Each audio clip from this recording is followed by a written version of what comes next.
Okay, so thank you for attending today's webinar. Then I'm going to start with my slide first.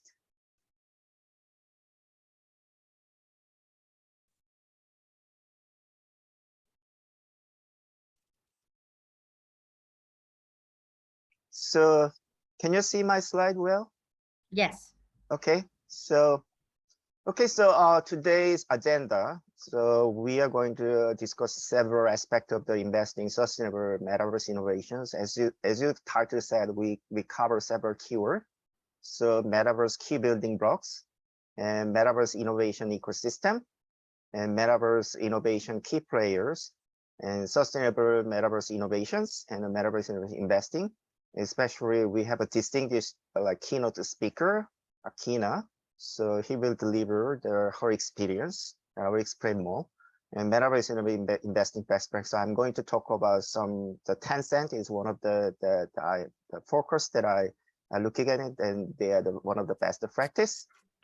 And then schedule that I'm going to introduce. I'm now doing now, and then Akina as a keynote, she will deliver investor mindset. So she will share her experience and expertise. And then after that, I'm going to talk about today's agenda. And then we have like a Q&A discussion. It will be the free discussion and any specific formality. So you can raise a question or the discussion or comment, whatever. So I'd like to introduce our keynote, Akina Ho. I think that the best way, because her experience, expertise a lot, so I cannot introduce everything in here. So long list, you see this Akina Ho in LinkedIn. So please see her profile. And then briefly, he is a header of the digital transformation and innovation, the Great Eagle Company Limited in Hong Kong, and board member Hong Kong like a Protect Association, and also like a global head of business consultancy and lead ambassador for Asia, and for the former senior investment specialist so she has some the Wall Street experience in investment. So please welcome Akina. So Akina will provide you about her insight about what like investing in new metaverse like Web3 startups. Akina. Hi, everybody. Thank you for joining. So I kind of grew up in the States, left the Silicon Valley a long time ago. So my experience at Charles Schwab was right out of college. So, but I'm kind of really old now. You just can't tell. I'm Asian, so much younger than my look. So moved to Hong Kong about 16 years ago. So I've been in the Silicon Valley for a while in the startup world. I was actually at the bubble burst. I went through like 3 startups in like 2 years, right? So like, and that's when the Enron case, for those who are old enough to know what I was talking about.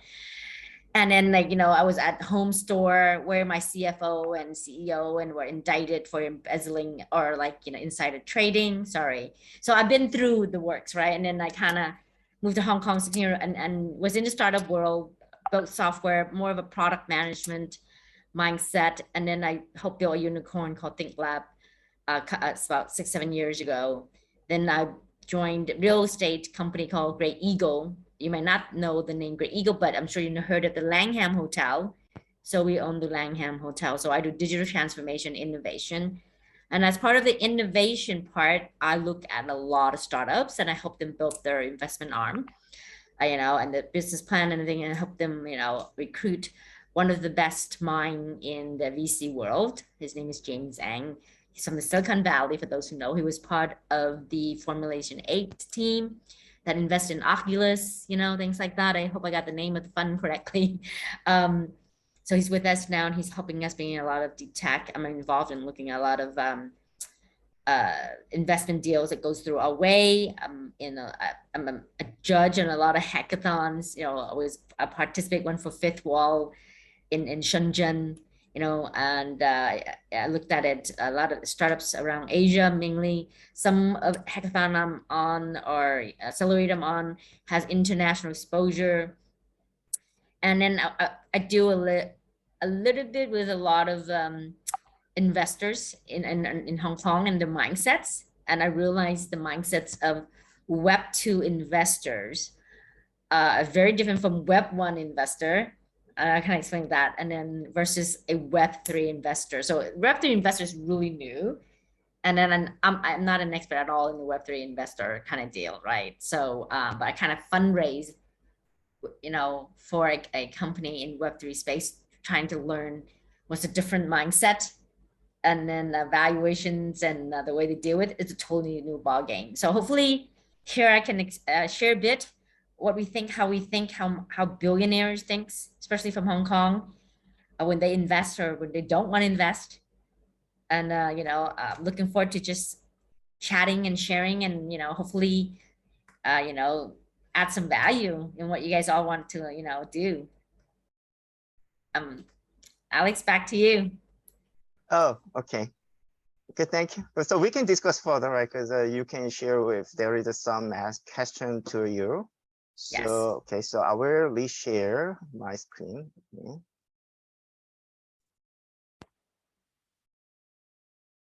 Okay, so I will start.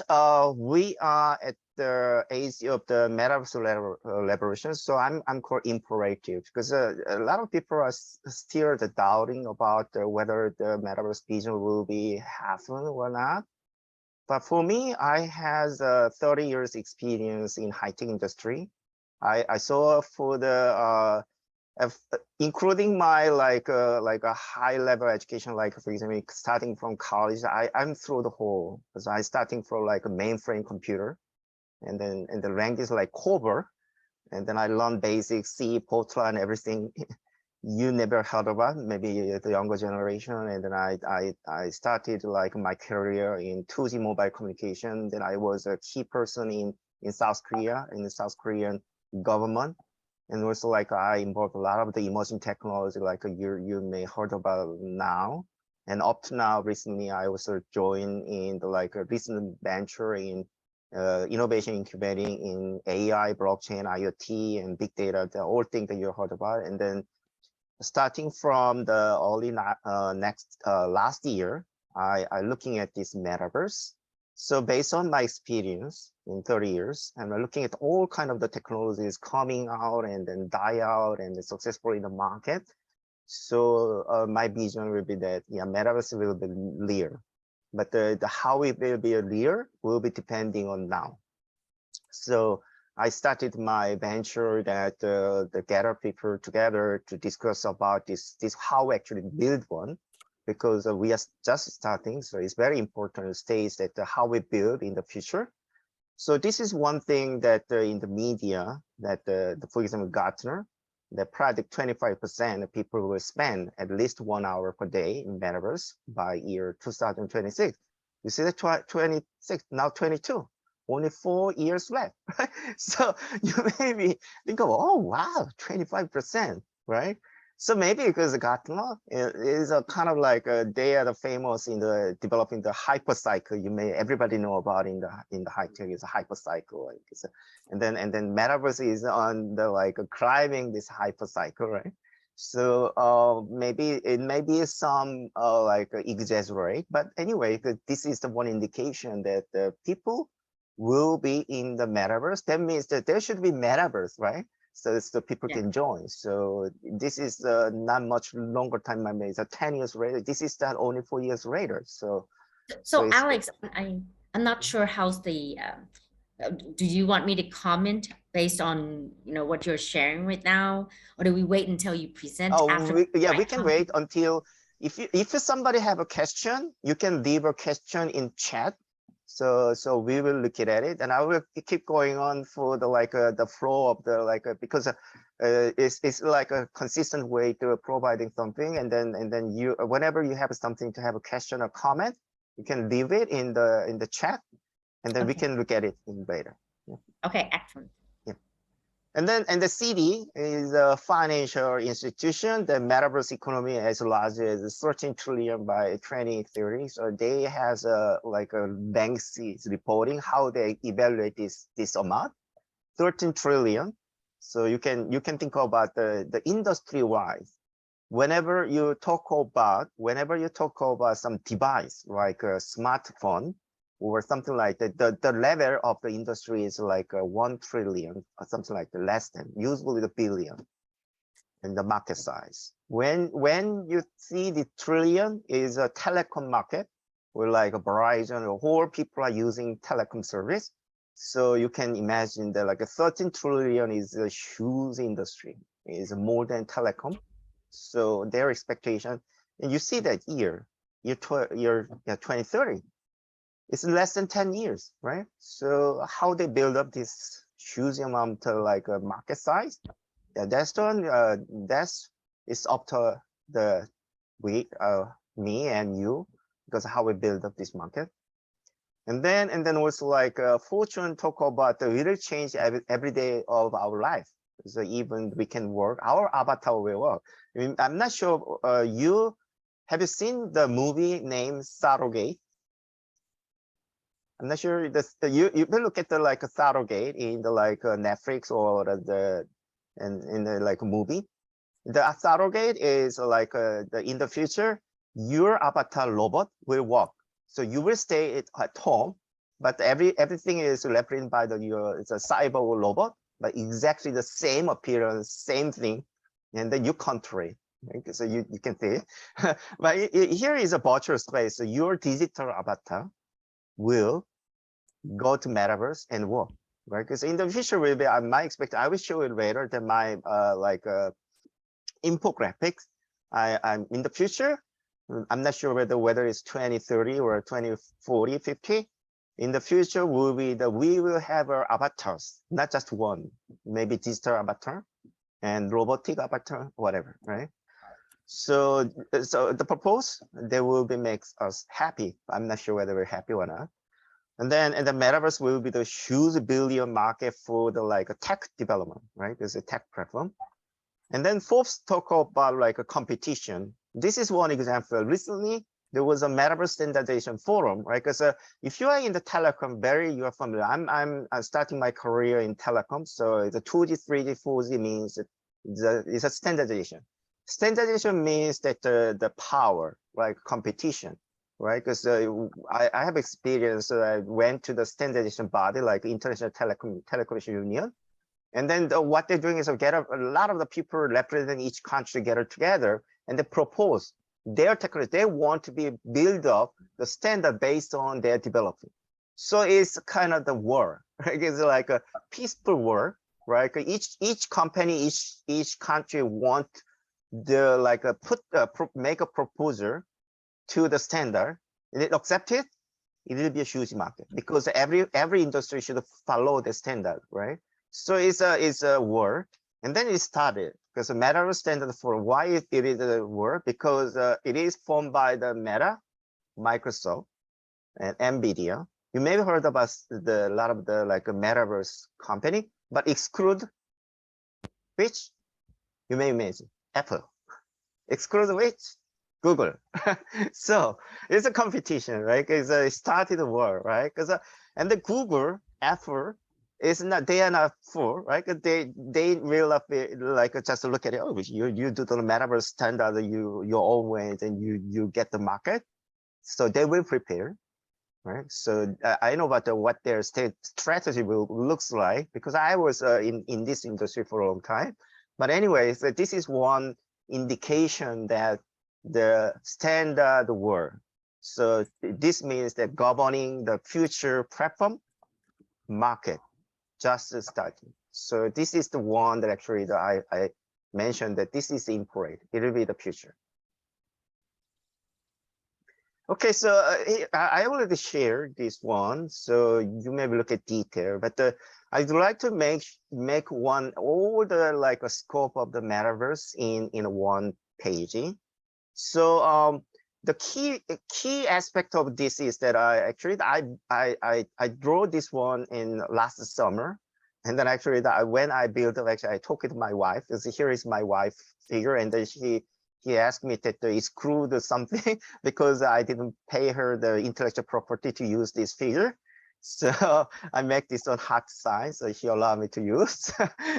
This is a joke, but anyway. So last summer when I made this one, actually I explained to my wife do you understand this? Do you understand this? Do you understand this? Because it's the best way to, if you explain to your wife. My wife never been in the tech side. Yeah, she is a hairstylist. so I try to make her understand, and then I explain her that let's assume that you and me, because of the COVID-19, are separated. So you are in South Korea, I'm in US. But in the future, when we have a metaverse world build up, you can join in the metaverse. I can join in the metaverse. And then we can feel, looks like we are in the same place. This is immersive experience. So in the future, metaverse will provide, looks like as if you are in the real state. So that means that everybody talk about the metaverse is a convergence of the virtual world, the real world. That meaning. So I explain her, do you understand this? Oh, yes. And then, but I don't understand how they can be immersive, how they can feel that they looks like in the real space, but they're actually in the virtual space. That's a technology. So, for example, that if there is technology that like the sense technology that they can provide you like a feel, touch, like I can touch you now, right? And then if you think about like you can feel that you can touch in the virtual space, then you can feel that you are in the real space. The same thing like a visual. We can think about the five senses, like a visual, like a hearing and touch, and then smell, and then like for example taste, right? So we are developing this kind of technology. We are not there, but you may heard of a lot of technology. And then also like a virtual reality, like devices and augmented reality devices. What did they propose?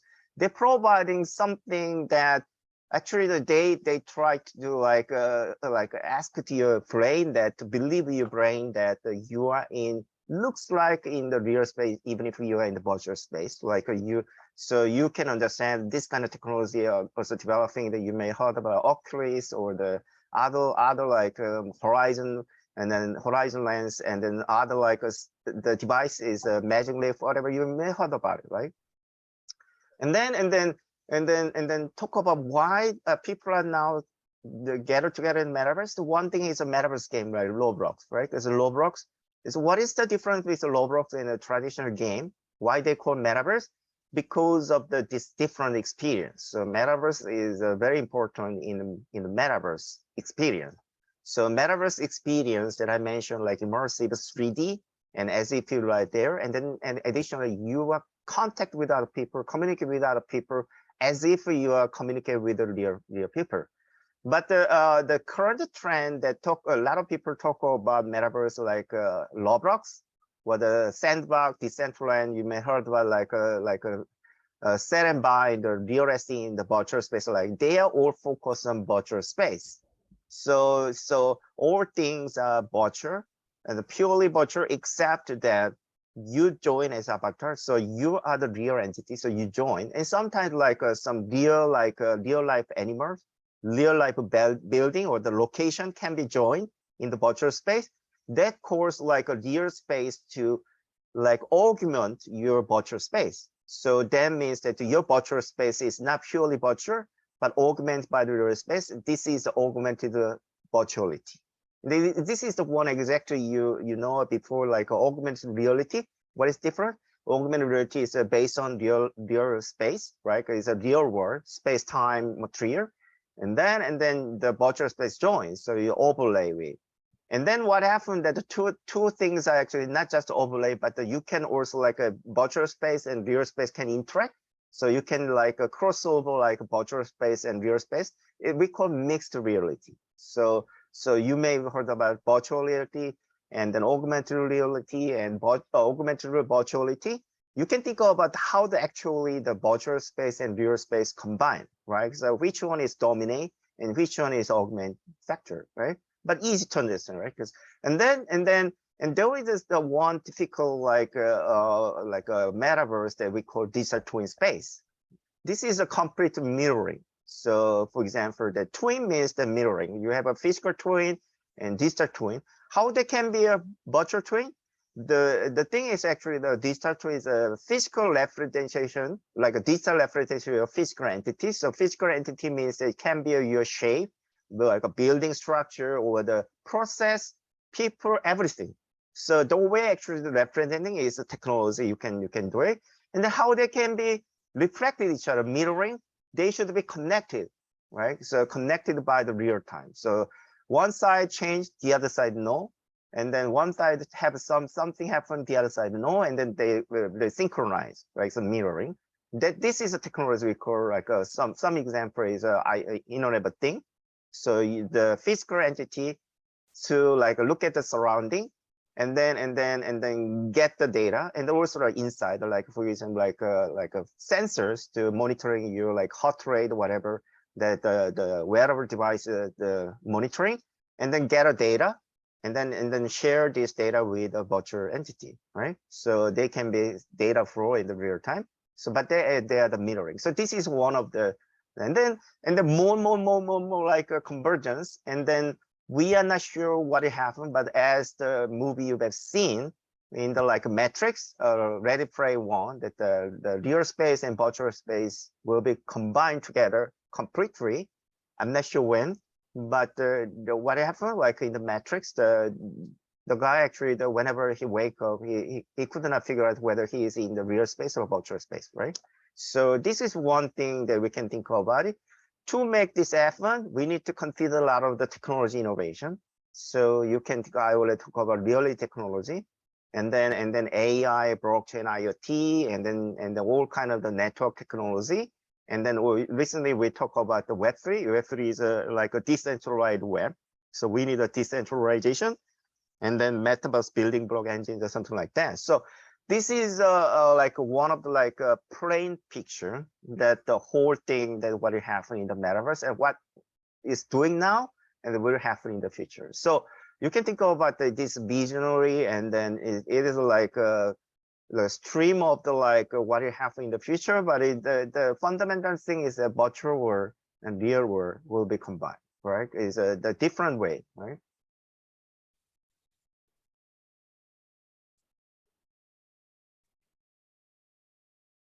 Okay, this is one. This is a recent focus I mentioned. Most of the recent application of metaverse. What do you mean by that? Someone say, "Oh, there is a metaverse." Metaverse is a virtual.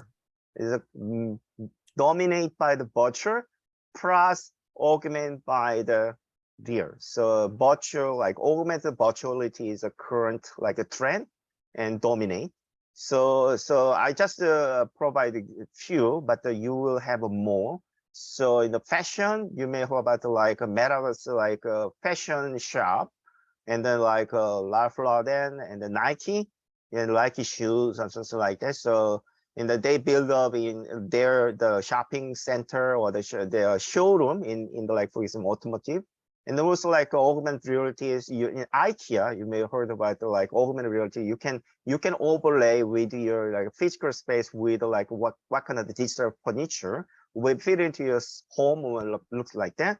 And then you may have some of the retail space like the metaverse retail shop, and also like consumer electronics like Samsung or the other company actually build up their like a showroom in the electronic show like a showroom, and even the banking. And then this is one thing that actually that this morning I got some proposal from Italy that their client banking and financial area, and then they want to know about what the opportunity in banking. And this is one thing that recently JP Morgan, and I will show you later about like a Web3 like NFT or some other like a digital asset more. But there are huge or opportunity in the banking and financial area. And also like entertainment. You may heard about a lot of the entertainment show, virtual show happen in the metaverse, and then Disneyland, and then also sports, like the sports is one of it, and the travel, like is a virtual travel, virtual museum travel or something like that. And then even though you can look at the real estate and restaurant, education, healthcare, manufacturing in every aspect. But the current trend, as you have in mind, is virtually oriented, and then it's augmented by the real space. So this is the one trend in the current the state of the application. Okay, so I try to make a very clear about the because I'm based in engineering and then also I did a lot of the work in the business also, and I'm the lawyer. So I'm looking at the in the three aspect, and then I will look try to combine everything as like architecture. So I build up this one. I think over what's the best way to show everything in one page. I just show in the infographic. So infographic is a plane. This is a vertical. So I'm looking, I will give you I cannot give you 3D. So you can think about that is a plane, one plane, this is another plane. So they combine is 3D. So so this I think that I combine everything that as far as I understand. So what kind of architecture? The architecture is kind of the building blocks. The building blocks, how they making in the layer. So I make like a infrastructure layer is like a bottom layer, the building block, and the building engine, and then building platform and the user interface and experience. As I mentioned, that experience is the application layer. So the infrastructure is like a communication network. So we can think of like a mobile and wireless. But actually I did this topic maybe 2 or 3 weeks ago. I invited several like experts in the communication and the infrastructure, computing infrastructure, and then we discuss about this. Only focus on this. So you can, if you look at I posted the whole thing in my YouTube channel, so you can see that particularly, but there is like a more like requirement, required like about the 2 gigabits bandwidth and service 10 millisecond latency required. And then I provide like a top of that. Actually, I want to provide like a business ecosystem. So business ecosystem players. So whatever the business ecosystem structure is an overlay with this like a technological innovation architecture, and then also I provide players. So this is not a complete list. I'm not just go give you the snapshot. You can search Google search where is a telecom operator in each country, where is a telecom equipment manufacturer. You can find out. But this is just snapshot. So telecom operator, telecom manufacturer. So all the traditional like a player will be joined in the future. And the computing data, so like a cloud computing, data center, edge computing that you may heard about it, like a cloud provider, data center operator, and cloud equipment manufacturer, edge computing platform, chips like Qualcomm, Intel, NVIDIA. So you can also like all the like traditional player will be here, but with a different innovation. So this is one layer in infrastructure. And the other thing is a building engine. How the metaverse I mentioned is like a virtual world plus like a physical world. It's a world. So world should be built. Like we should build, because our world will be built by the God world, but we need to build, right? Because what is a building engine, right? So for example, 3D design modeling. So 3D space environment object design modeling. So 3D design engine like Unity, you may have heard about Epic Games, and 3D modeling like Adobe, like Autodesk, and then spatial mapping like a GIS, like a geo mapping, and like 3D renderings, how you make a 3D in the virtual space or the avatar is important. So this is the one actually the key players and the business ecosystem and over this architecture, and then supporting technology. So this is the enabler. So they will support the building this metaverse space more friendly for providing experience. So Web3, AI, IoT, digital twins, I mentioned like a data, like for decentralized ledger technology. So NFT, wallet, DeFi, analytics, sensors, CTO. This is this is the one like a digital twin in like an organization, and also like a no-code solution or many kind of the solution, and then platform, and then also like build up to supporting this build up of the metaverse world. And then you can think about where is the Ethereum, IOTA, and then OpenSea for the NFT marketplace, and the wallet, and a platform, IoT digital twin solution. You can You can generate your own based on this. And then building platform, actually is modeling, and then let other people actually build up their work. So I gave you the snapshot in the previous slide about what kind of application industry.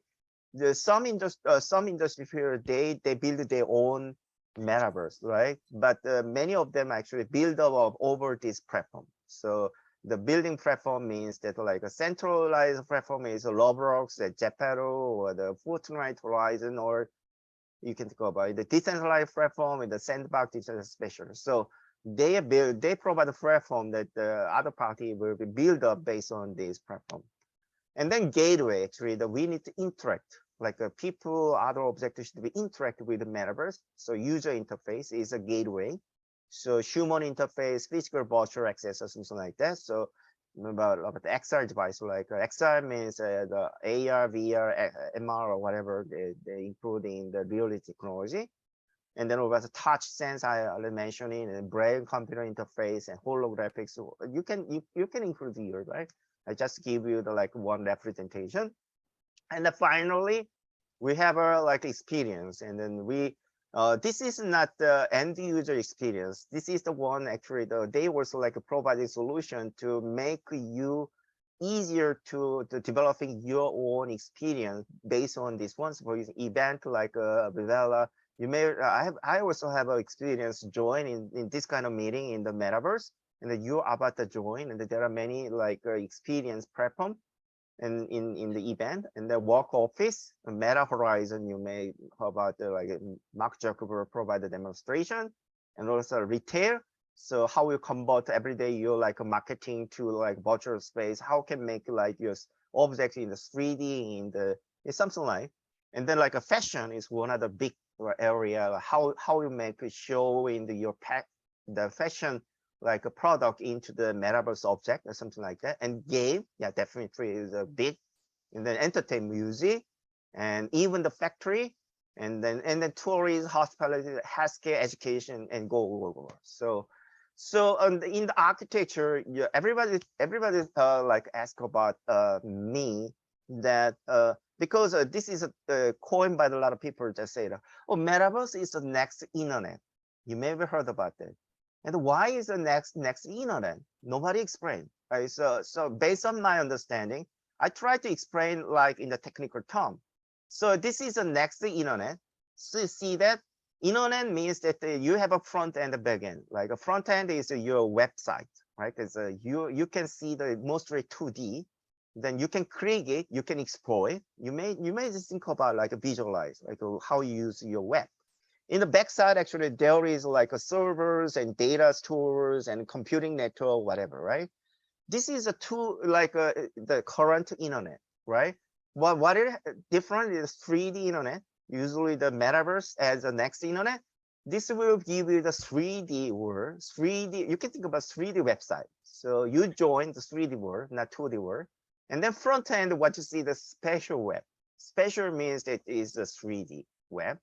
And then even though like a 2D web be combined will be transformed to the 3D. This is we call web XR. So you can traditional 2D space can be mapping to the 3D space as if like a 3D. So front end, you will see this one. This is a different. And the back end, we provide like a lot of the how you build a metaverse. So for instance, spatial computing is decentralization. Physical computing, like digital sense like IoT. Web3 computing, decentralization. So in the back end, we have a different computing. And then front end, we have a different like the visualization. They will combine. This will provide the code next internet, right? This is the my understanding, right? Because maybe some other people maybe explain, but based on my understanding, that is a bit clear understanding why it is the next internet different, right? So, but still internet, but different, right? It's a 3D experience and different in the layer, and then decentralization is combined as a 3D internet. Okay.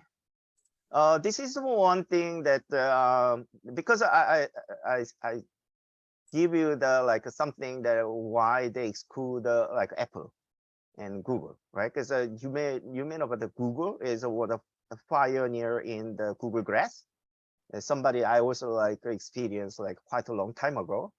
and then you maybe had bought it and then experience, but you may have your experience maybe not good with the Google, right?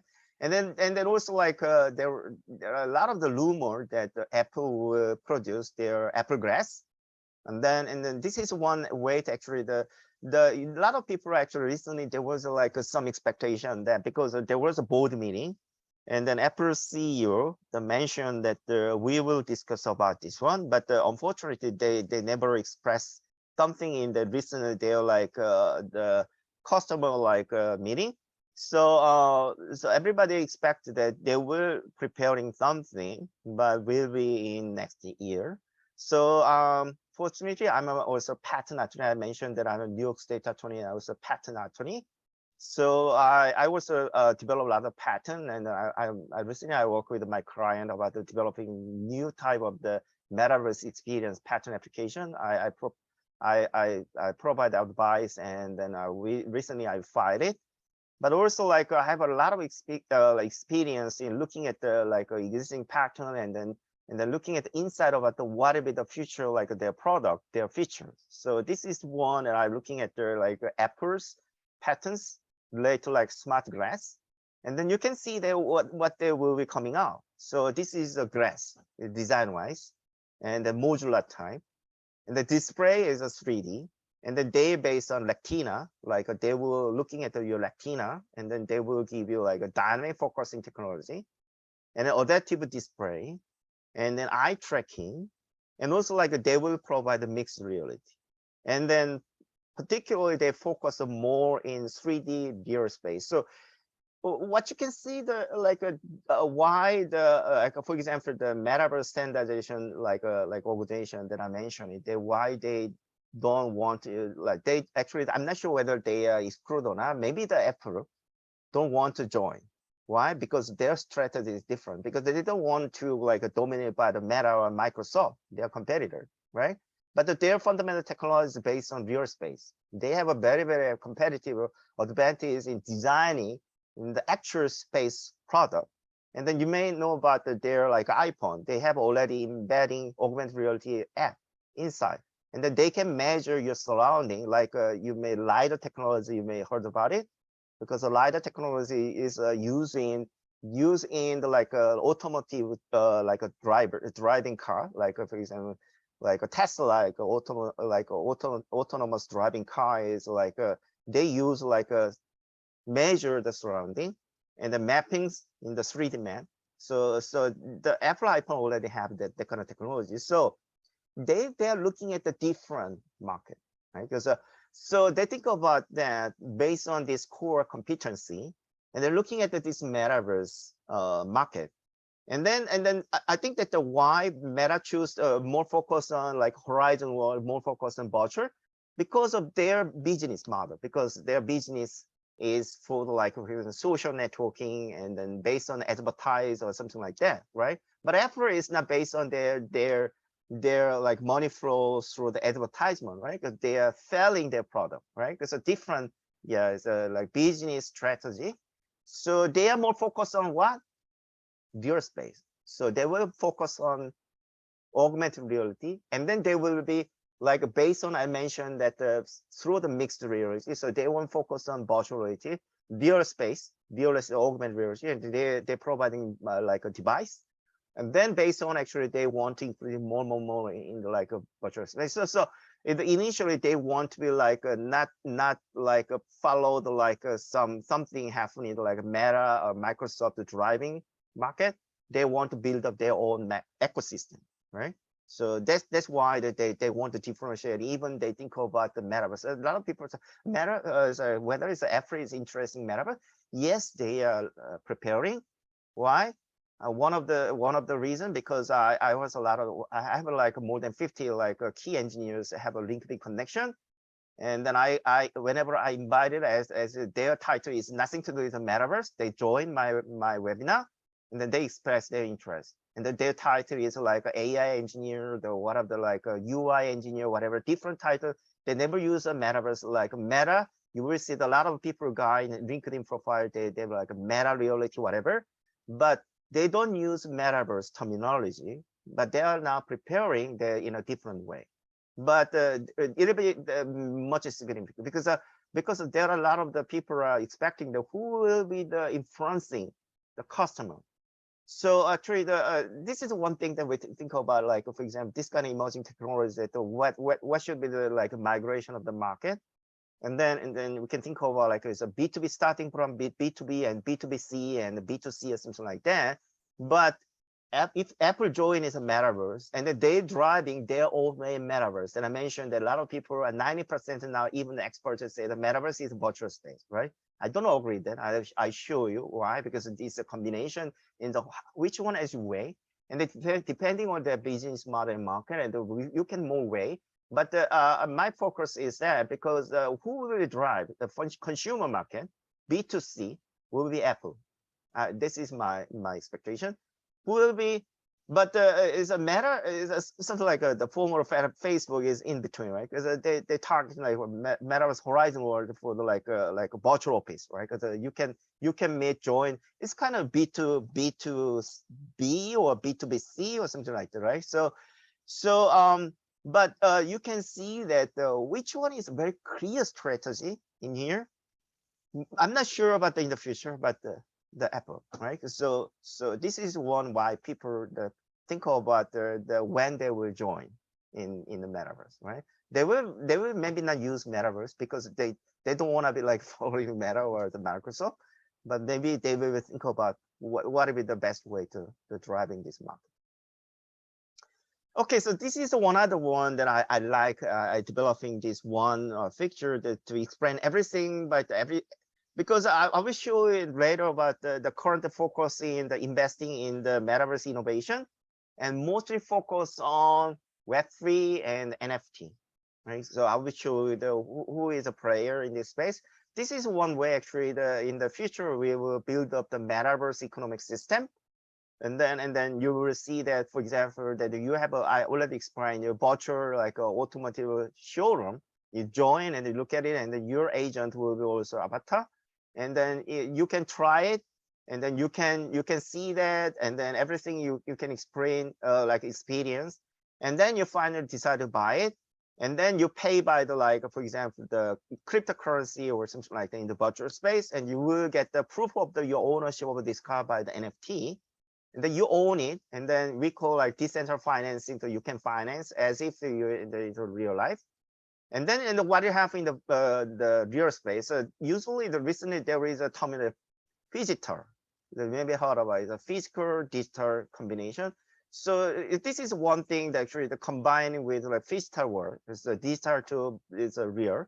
So what you have actually that unless you got the real car, this deal is not closed. You don't want to just own your like a virtual car, the digital twin car with the NFT. Yeah, NFT also has a value. So the additional value of this one is that you will have a physical car plus NFT for your virtual car, and then sometimes this NFT has more value, right?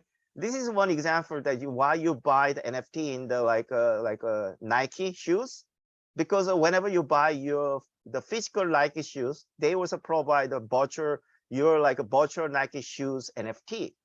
And then once you have like established some scarcity, like this is only one Nike shoes. There are out there many, but if this is only your Nike car in the virtual Nike shoes, and they has NFT, the proof of ownership, and this can be priced much higher. So this is one thing that actually the beauty of this developing new value, and then it will increase the market, right? There's a more value added service to the customers. So this is one actually the hand, and then this is not all, because for example that I mentioned that like NVIDIA, like they provide like a digital twin factory platform. So Audi or the BMW or the other company manufacturing, they build up the metaverse manufacturing. They are linked to the like a real factory. So you can make it customize your car, right? You can choose your option, color, what kind of accessory, what kind of things you want, and then they will build up, customize, right? Like 3D printing or whatever, right? And then after that, actually, they prepare. So this is one actually that I'm also involving in as a lawyer.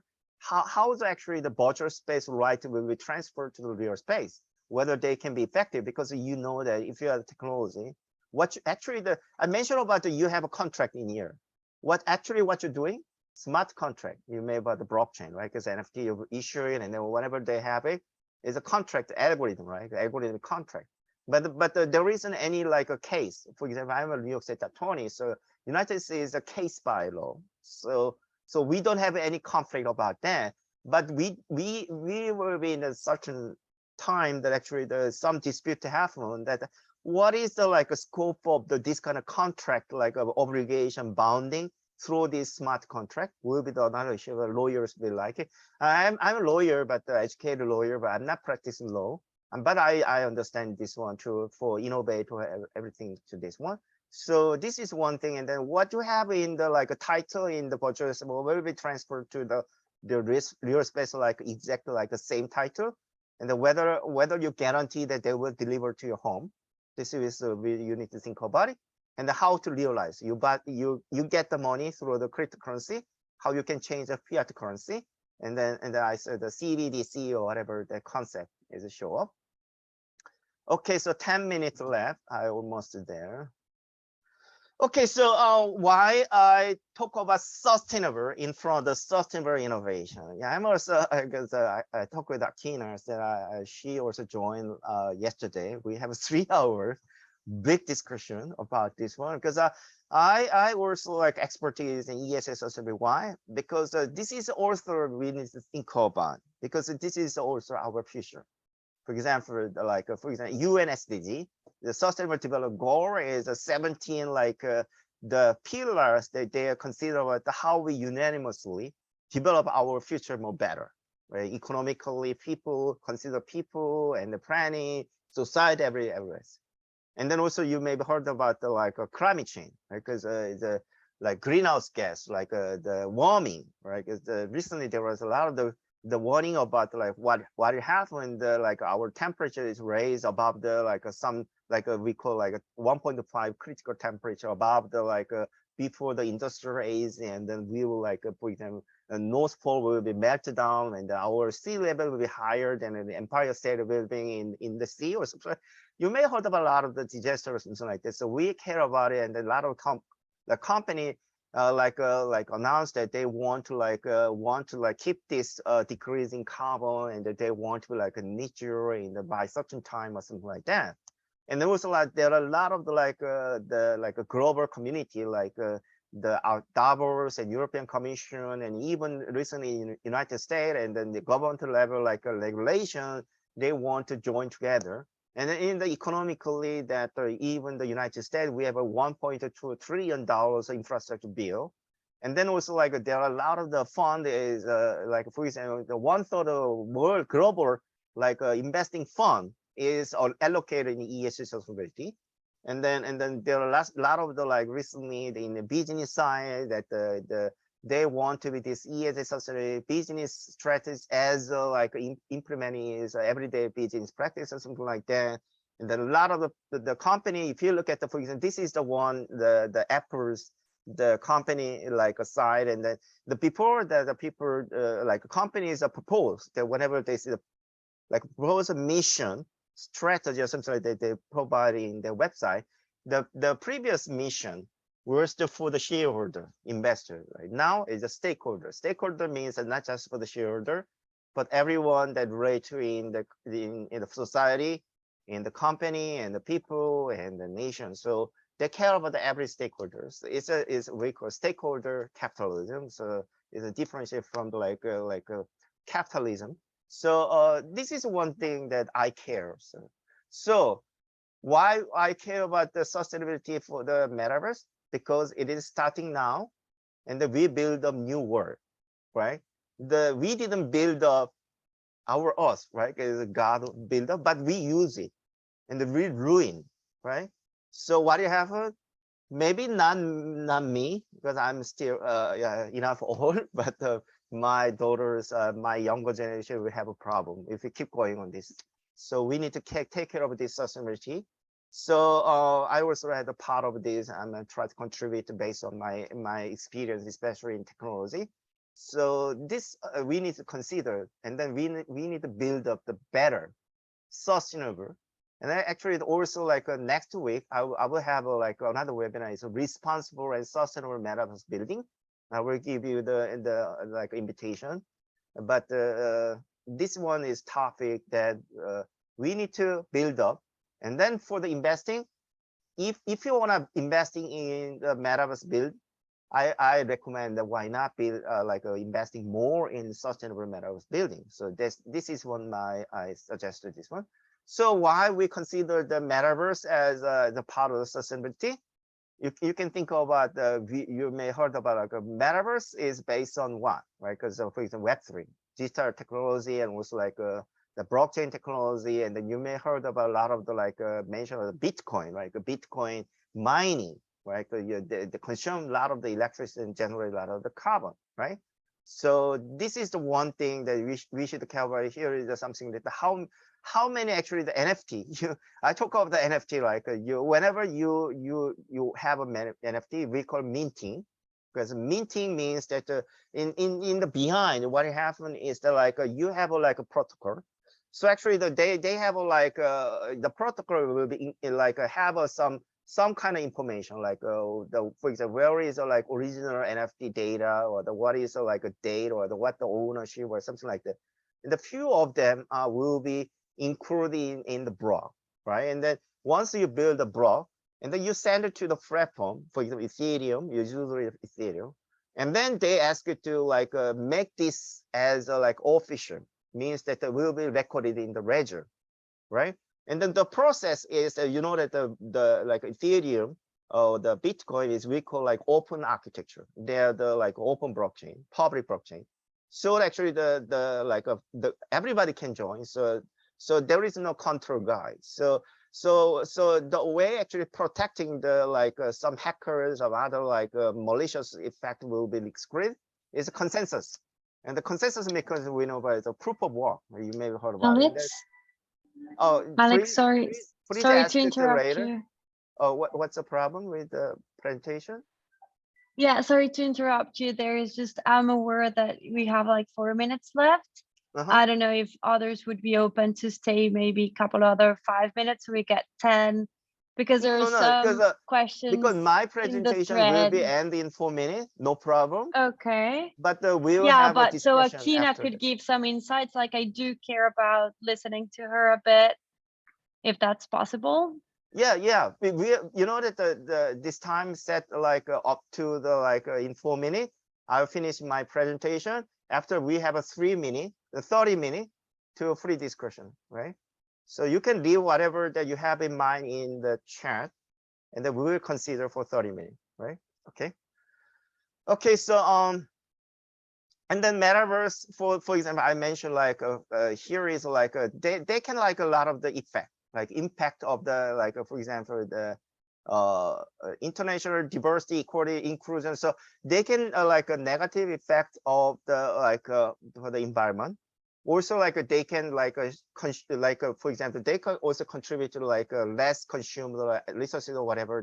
That was another topic actually that I did in my webinar that I showed that typically for the fashion industry and other industry, how can metaverse can contribute to like reduce carbon generation, reduce the energy, and contribute to circular economy or whatever. But this isn't a topic. But this is one thing that I show you that because of this is one also we need to build a responsive, safe, diversity, inclusion, and then everything that is safe.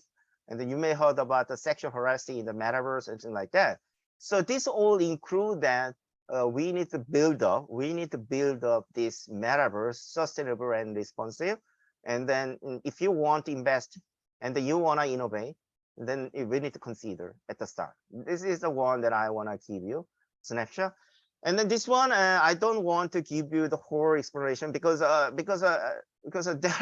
a lot of the venture capitalists out there, but I'm going to give you the critical point where actually the venture capital looking at it. I look at the whole the published one and the which venture capital investor which one and which one. And then just to give you some example, but I found that the most significant part of BC consider is a Web3 NFT field and XR device and experience application. So this is a two field. Actually, if you have in mind the startup, this is a two field related. A lot of the like VCs are interested in. And then here is one example that a framework is. I only give it a very big like a venture capital here, but there are a lot of the venture capitals out there. So for example, framework ventures, you can see the like a decentralized game is one other one, right? And then also NFT based game is like, for example, DeFi exploration and the marketplace, and also like NFT marketplace and an AI powered NFT game. So you can think about the play to earn NFT. So NFT related metaverse is a big topic in investment. And the other is experience, which is XR devices. So like, for example, boost is you may know about like, for example, the creating immersive or fitness application. So all kind of immersive experience, metaverse experience. And Qualcomm Ventures, famous Majorly. And then you can think of like a cloud platforms, 3D, AR, avatars, right there. So this is one thing that you maybe, if you think about investing or that you want to have a like a raise a fund, you can think about which venture capital interesting which, right? Because other information you can have like a Vantech angel network and other things, right? One thing, this is my experience. This is a personal one. So if you are angel investor, forget about it. But I think I attend a lot of the like angel investors pitching. For example, in Boston, in New York, there are a lot of the people ask to gather together. Actually, I will not never because these angels are actually not serious, and they actually they use up the small amount of money. And then actually they exploring that the startup need the money, and then they organize a meeting and then get the fee like a $20, $30, whatever, and then every 2 weeks or 3 weeks, and then ask the startup join and then pitch, and then they select a very small number of the startups, and then just like for example like $10,000 or the less than $100. What's the money? Because this is not, I'm not saying that to all angel investors, but usually this is my bad experience for the angel investor, they exploring. So this is one whenever I said he is an angel investor, I just suspect what's the proposal. And then the other thing is you need to know about somebody actually the exploiting name, right? Because somebody actually in the LinkedIn profile, there's like they are the venture. Usually what they're doing is like for example, they have for the capitalizing, they are consultant, not the investor, right? Because the serious investors usually the combination of the LP, like a limited partner is actually the owner of this fund. They provide the money like a pension fund, the endowment, whatever, right? And then this general partner is a venture capital, is a private equity, or the hedge fund, or they're the general partner. I also like experience. I built up my private equity like 5 years ago. I tried to build up my private equity, so I know about how to fundraise, and then how it's difficult, and then how it's difficult to organize, how to invest it. And then there are a lot of people actually using the venture or the investor in their title, and then ask the people to join, and then to ask money for their consulting fee. So this is my experience, because this is not say that to everyone, but this is my bad experience, especially because I also have more than 12,000 like LinkedIn connections. So you can imagine that I have like more than 1,000 the LinkedIn connection with the venture capitalists and the angel investors. So there are many, but there are few that this is one you should be careful about it. And then this is one example, Tencent. Tencent is one of the big internet service company. You may know about the WeChat. I'm not sure whether you know about the WeChat. I think that it's a number of the user. With the biggest user is you can communication platform. You can have an app in your smartphone, and you can communicate with other people. So they are the WeChat holder, and then they are the big IT service provider in China.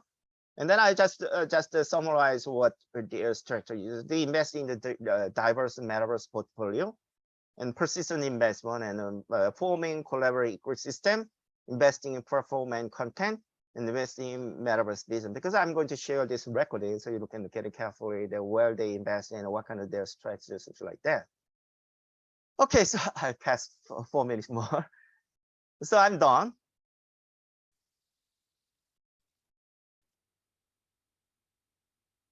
Okay, so finally, so you know that I don't want to be like this Q&A and discussion as a formal like a panel discussion type. I want you to be free, raise your hand. You can join whatever you have a question and then you can share each other because I invite all our professional. I'm also, whenever I invite, I also curate participant because so I'm not like a professional like event organizer. This is not, I'm not living like for this kind of profit for this kind of meaning. So I also care about the participant, and I'm proud of it. Our participant is our expert. So you can share your insight or whatever. You can be a participate as actively. Then you can share your like comment or whatever, right? Okay, so Akina, you maybe have some comment or anything you can share, right? Yes. Oh, well, wow. Thanks, Alex, for all the detailed information. When you were going through the presentation, a lot of thoughts are coming to my mind, right? Well, there's one thing. I've been working with a lot of Web3 company. You know, I am in the Web2 company. I looked into investment in Web2, and I realized there's a big gap. Web3 companies, 90% of the companies that I've been looking at, I've been helping with their investment decks, the business models, working with founders and techs and stuff. They are following the hype, right? Like, for example, I have looked at, I think about 25 metaverse company around the world. They want me to look at their deck and their products and stuff. And this is only within like 2-3 weeks. And I only find one company, metaverse company, that I think that might have a chance of surviving after this year. A lot of metaverse, let's take it the very basic we know as the meeting space. Everybody's selling, come to my meeting space, let's have meeting. We have half avatar walking around with no legs. And then I bump into walls when I walk around because I'm controlling with the up arrow side. How backward are we, right? And then let me tell you this. You are right in the sense that you says that the metaverse is the next internet. But imagine this, in 3 to 5 years, I think we will be there. The new website for every freaking company, excuse my French if I ever use it, will be a metaverse. People will not be going to one specific metaverse, like how an e-commerce site first started 22 years ago. It was a big thing for eBay. It was the best e-commerce site, but then now you look how many company has their own e-commerce site. That's why Shopify is so big. That's why so many commerce, enabling companies so big. Why Wix was big, right? It's the reason why we're in Web3 space is because of decentralization. It's decentralization, meaning in everything we know as of today in Web2 replicates itself. Because you're a human being. We're going to replicate things we are used to and we need to know and use and comfortable with, but with better technology and better experience in a 3D sense. So if you are doing any metaverse company that you said, we're going to come to my space and have meetings, you better freaking be better than Zoom, Team, and anything else. And the one company that I said you might have something because they have 2 different tech that I have not seen in the other metaverse that is big right now that's out there. You can name them. I don't want to say them because I don't want to get bad press on my LinkedIn anytime soon. So one thing they did really well is that they've been able to present the PowerPoint presentation that we normally see when you do your presentation in Zoom, the whole things. They can present the PowerPoint presentation inside a metaverse atmosphere. We have not seen that. So I told them, focus on the tech. Forget trying to bring people to your metaverse and sell as a metaverse. Sell yourself as the next Zoom. Sell yourself as a better team because of your tech. The other thing is his metaverse is your actual real face in a mirror sense, and it walks. Right? I like to see people. Sorry, you know, I love my avatar too, but it's sometimes why we crave to be in person is because I miss that smile, that smirk in someone's face when they don't agree with something or they have an evil thought, you know. You know, I want to catch those. Then I know what my audience is feeling. Forget my freaking avatar. They're not going to catch my facial expression if I'm happy or sad, pissed off at what someone said, or did they say something's really freaking silly. I'm like, God, yeah, really? I mean, that I said was great. That's it. And I gave this person an advice. If you can do this tech right, you might be bought out very soon by one of the big guys. If you can present your video, once I play a video, because we all have videos and all that stuff in our demos, right? Presentations and stuff.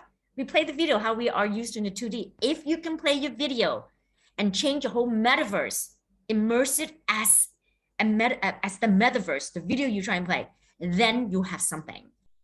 And then he said, oh, can you be on my board? I said, if you can focus on do that, I'll be on your board, right? Very different. And he said, but I don't have money to do that. I said, you don't need money to do that. That's why you need investor. You're building a new version of the future of the metaverse. Don't play with everybody else. If any investor invests in any of these metaverse out there right now, you're gonna lose your money big time because they will go away. People invest in the future. Smart investor invest in the future, things that you can't see. I love bringing this up. I'm not sure you guys still remember Back to the Future. In one of the scene, they predicted 20 years from where they were, when they receive a fax, the fax will go to any mailbox in the world that they travel to, and they can get the fax there. But where is fax right now? It doesn't exist. So when we think of innovation and development, we're stuck in linear progression, linear disruption. Stop thinking about linear making sense disruption. Think innovation out of the box. Why do I even need a fax machine now? Someone did that, and then what did they find? SMS, and then what did they do? WhatsApp, right? Instagram, 2D, 3D. Think like that. And then please, if you're building any metaverse, do not create stairways for me to walk, a hallway for me to bump around before I get to the party where all the damn beautiful women, men supposed to be dancing around, having music, or looking at the beautiful gallery. Freaking A. I'm like walking around bumping, and I'm like, shit, I can't even control my thingy. And then it crashes on me. I had to go back out again and log back in again and rebuild my avatar again. Why do I need to do that? It's so frustrating. Stop building in linear disruption, innovative, whatever you want to call it. God damn it, leap forward bound. We have the technology, we have the people, create, right? I love to work with founders and developers, and because I'm too bad no one have found my skill sets, but I'm great in building business model. I was mentioning earlier that I'm testing the market to fundraise in Web3 because it's so different, right? I built a business with little money. You can imagine, off-the-shelf product to prove a new concept 9 months ago. And this is during COVID in Hong Kong with lockdown and curfews. So without the proper tech and team, my team volunteer as a pet project, passion project, we've been growing 44% in revenue, not user, revenue, with no sales staff, no marketing fund, right? Just word of mouth, self-growth, organic.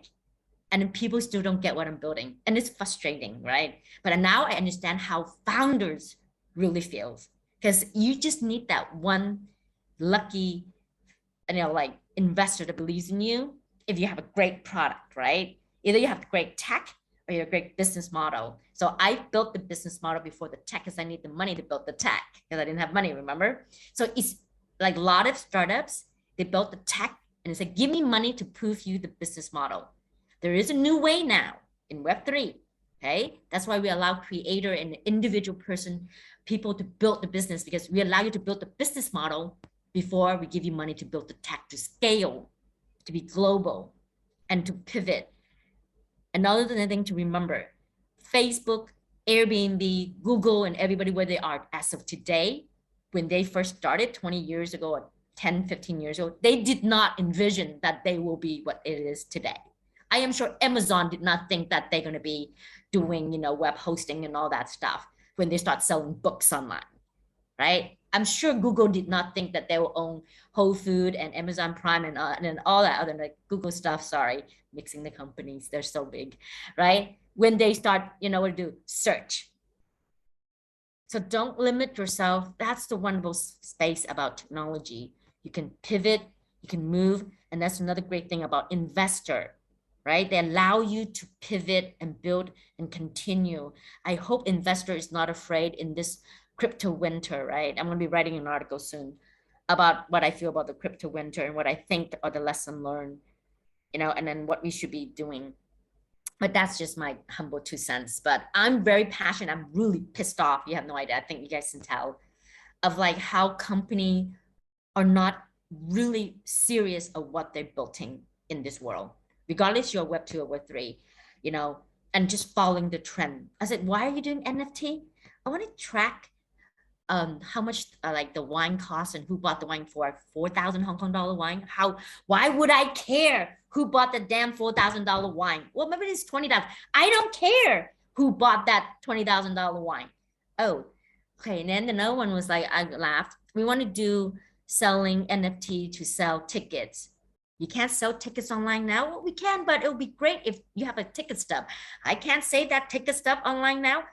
Don't do it for the sake of NFT.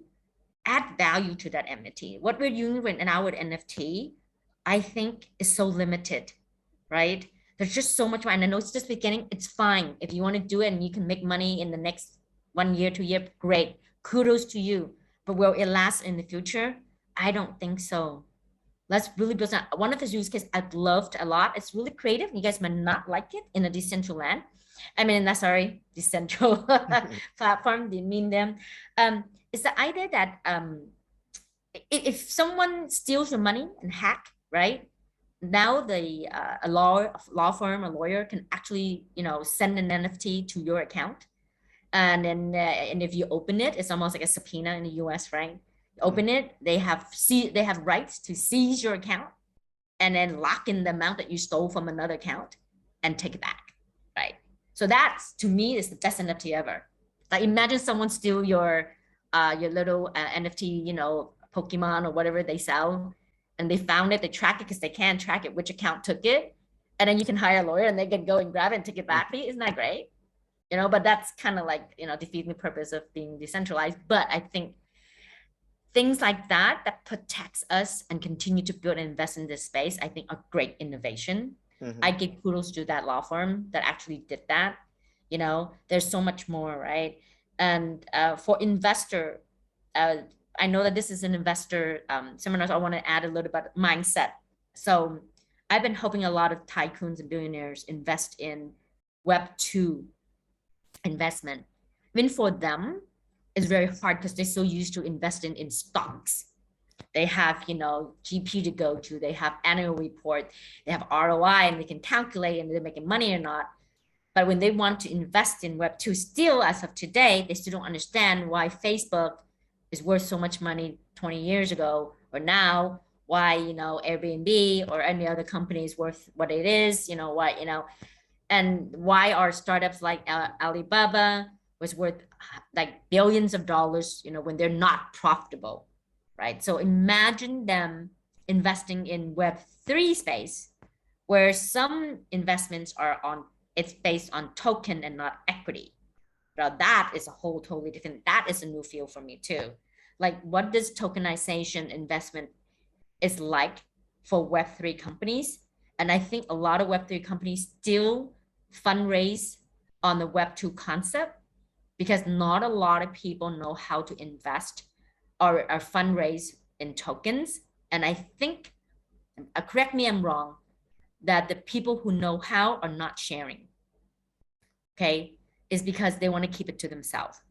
I hope if there's any investor who knows any investor who really does really well and know how to tokenize investing in tokens and stuff like that, how to use tokens to evaluate a company and then to fundraise. And then, because we know that companies that are using tokens to fundraise can become $40-15 billion company within 9 months.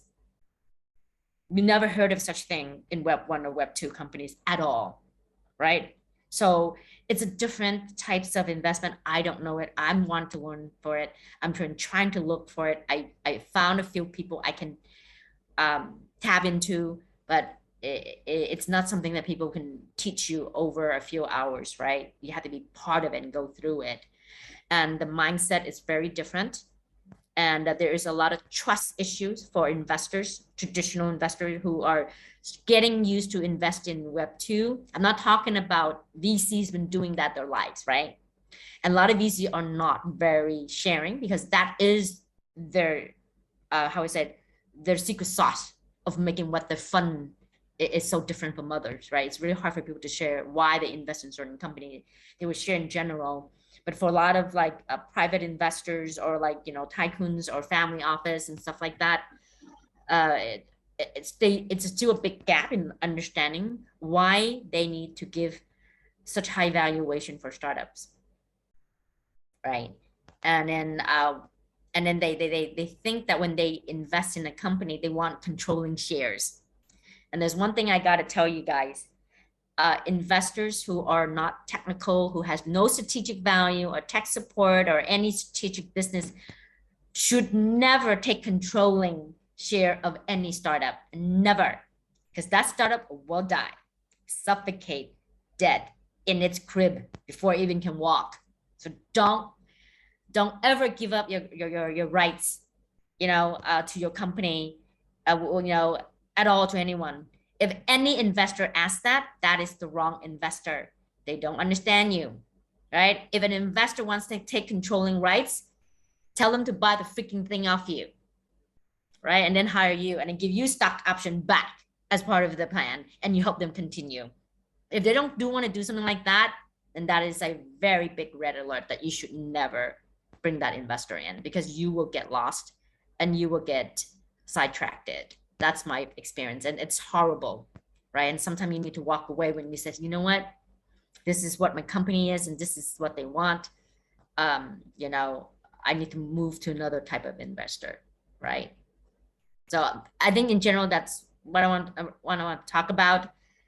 Feel free to ask questions. You know, I am better at it when you ask me questions. Not very good when I ramble on. You know, like your talk now is much better than your keynote starting. Oh, sorry, I didn't know my keynote was. It's like end note, right? It's much better. I thought my keynote was my introduction, so I'm sorry. Oh, that's okay. Yeah, is anyone? Yeah, you wanna join? Yep, you can go ahead, Tony.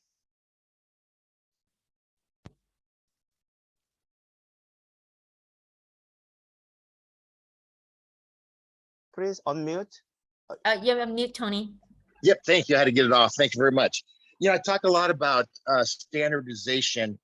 Currently, with current technology, every software engineer has a 7-year lifespan. There's one behind them creating new and better. They all create their own naming inventions. They're all unique. I think it does two things when they do that on the negative side. One, it moves out. I jump around a lot, so bear with me. So like in Africa, you have the digital divide, no access to the internet, third world countries, which is improving. In America, I call it the defiant divide. And I think by making things so difficult, technical companies, they're actually rubbing out a significant amount of money that could be investing in the product, because it's like crypto. I don't understand it. I'm not going to invest in it. Me, I joined the Pi Network and I learn about crypto that way. So also with standardization, I think it allows hackers, the less standard. I related to the automobile industry. 1935, more people were dying in cars than ever before. And then the government got their hands around it and put standardization in.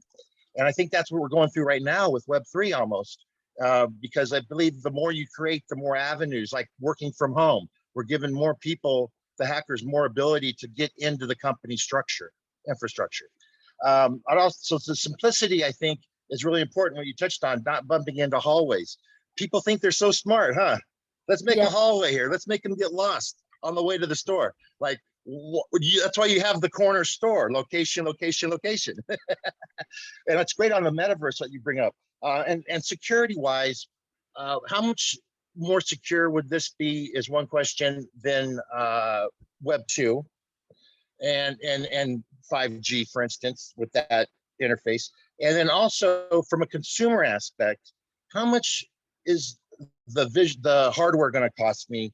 So I would imagine the gaming industry is going to be huge. It's already happening there. Other consumer C2C type things going on. We're talking a lot of B2B, B2C, but from a aspect of a neighborhood meeting even. So how much investment on the front end, which I like the diagram, would a consumer have to make, you think, in the near future or by 2026 to be able to expand on the public side of the use? Would be my two questions: security and cost to a consumer. Right. And who do you want to answer this? Feel free, either Akina, yourself, or Alex.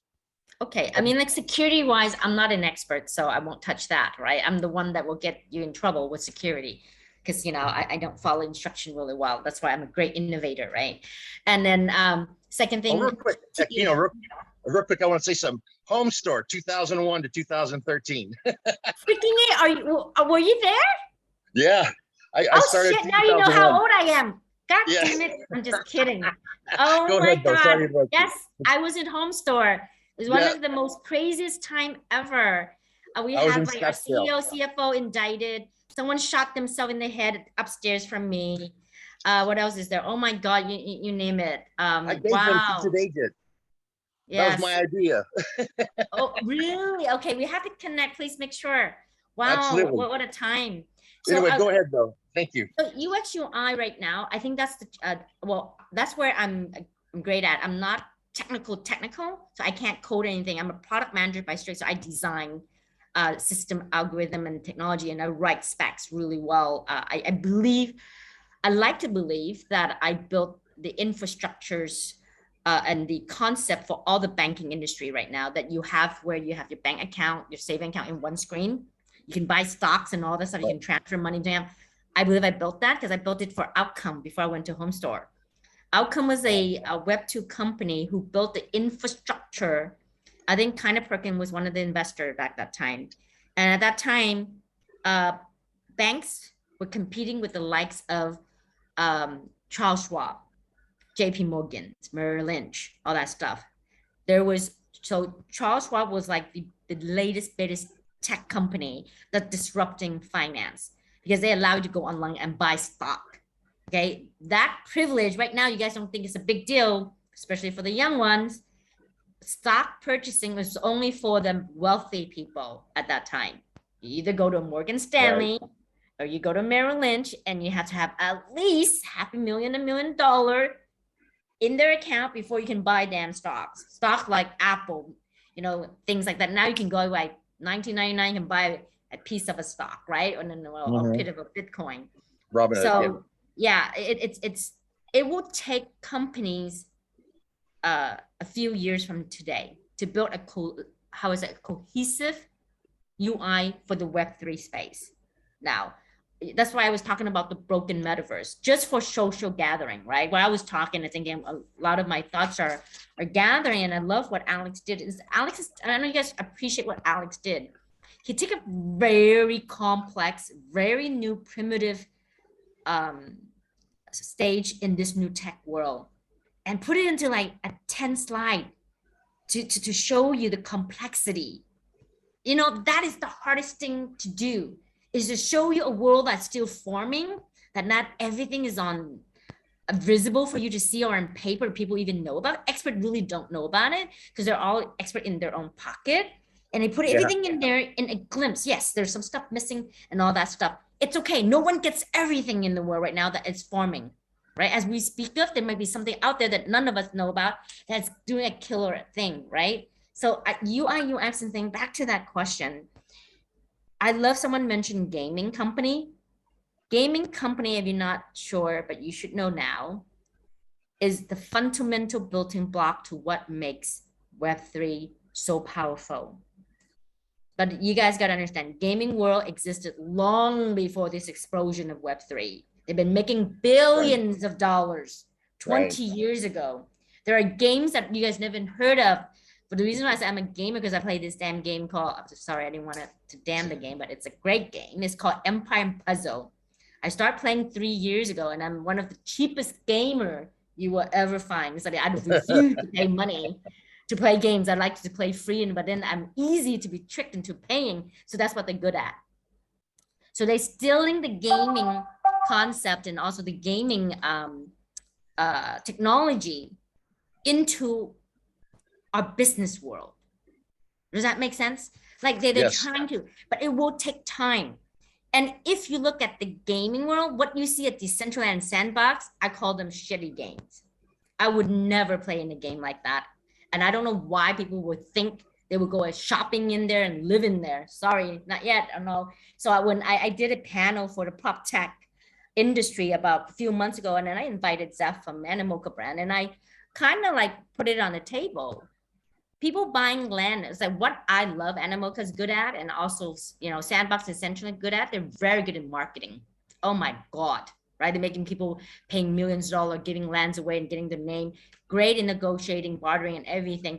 But those lands in Sandbox and Central Lands, what they're good at, two things. Okay, marketing, PR, R&D. That's it. You want to make money in there? No way. You want to really make money in a gaming platform? You go to Roblox. Okay, but then why don't companies that are built in Roblox that are already making money, why don't they have great PR and telling you how great it is? Because you know why? They don't want people to copy them. They're making money. They're doing a great job. They're earning and they're learning about a new type of customer they never thought they will be interacting with. It's a brand new type of people that are not in the brand. And you know what they're very good at? The grooming the young people that's in Roblox to be the future customer in the world.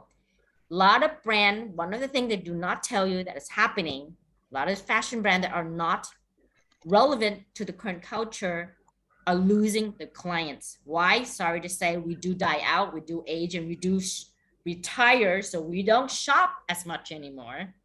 And then, you know, and change your shoes every week and things like that anymore. We don't buy anymore in that thing. So they're grooming for the future. If you understand what the business is and the reality is, your UI, UX, whatever experience you're building must use that model to apply based on what stage you want to go after. So UI, UX, I think it's really a long way in the Web3 space. We're so spoiled in Web 2. We expect the same kind of pampering in Web3. No one has gotten it together yet. I have not seen it yet. If you have one, no, tell me. But it's still evolving. Gaming is important. IoT is important. And then I mentioned, I think someone said about bodysuit. I'm not sure. Now, there's one thing I don't know if we want to talk about it, but a lot of technology are driven by pornography. Sorry to say. It's a big elephant that no one wants to mention, but they make tons of money online, okay? There's one thing they don't publicize, because companies really making money in a new way form or unethical form, they don't talk about it, okay? So we don't want to get captured or boo or anything like that. But if you're talking about bodysuit, the usage of bodysuit in the pornography is way more advanced than we use in gaming. Okay, think about it. I'm not going to talk about it. Sorry, I'm a lady, so I won't say anything. No worries. So, but I mean, like, if you can understand what industry is driving what tech, if any company is smart enough, take those techs, combine them together and build something, that will be the most amazing UI for the Web3 space. Okay, amazing. Bring it mainstream, that'd be amazing. I don't know who's going to do that. Oh, thank you. I hope that answered your question. Yeah. Sorry. I think that did. Thank you very much. It did. Yeah. I think that I can give you some answer for some aspect of the security, because I'm expertise. Thanks, Alex. Yeah, I'm developing some cybersecurity solution myself. Actually, a lot of people are confusing about. You may have heard about like malware, right? Because a lot of people talk about, we are very concerned about the security, and there are a lot of the experts out there and a lot of the solutions there. But you may have been heard about a lot of news. For example, last year like a malware, and then they disrupt some of the gas floor or something like that. And then a lot of people are why? Because the security think about is like very, very big scale technology, and it like a cover everywhere, like a firewall, whatever. But actually, what happened in the security world is the hackers, why they are successful? First, they are very endurance. Right? You can think of the COVID-19 is very similar. They're roaming around you and sit there and watching you for a long time. For what? To go in, right? Because they're looking for the opportunity, whatever, to want to go inside your world, right? And then once they have it, and then they try to disguise their good guy, like if you think of like a disease, right? Very similar is COVID-19. So the COVID-19, we know about the root where they actually penetrate, right? Where they penetrate our human body, like nose or the mouth or the, right? But you know, like for the digital world, there are so many actually the doors actually that you cannot imagine, right? Right? But the hackers always sit there, and they are very patient. And then looking at the find out where they actually going. Once they inside, and then they looks like they're the same people, right? For example, in the metaverse world, right? So the issue with the metaverse in the security is more like a significant, because for example, if you go into like now is like controlled by now is a closed metaverse, controlled by the Meta or the platform company. But if you want like you made I mentioned about the standardization for what interoperability, and then maybe the interoperability in the future will be the interoperable like open, like a metaverse, right? And then like Web3 based, it means that nobody control it. And then in the Web3, actually the most significant factor is like a certification, how you actually identify. So we made a lot, you may have a self-sovereign identity or something like the technology, how to actually just identify you. But in the metaverse, who join your your avatar, right? And then about how you can actually certify that they identify this avatar is really like a genuine identification of you, right?